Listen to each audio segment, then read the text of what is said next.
Guys, kumukulo na ang sinigang natin. Itong ulam natin ngayon guys. Luto tayo ng sinigang na baboy.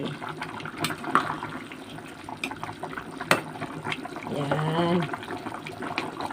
May sahog na Chinese pechay o umbok at saka saging.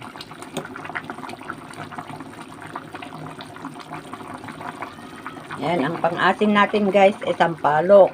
Yung bunga ng sampalok, dinurog ko ito guys. Tapos nilagyan ko ng tubig para kung tapos lagay lang natin yung tubig niya dito. Yan. Para maasim yan. Wow. Asim kilig.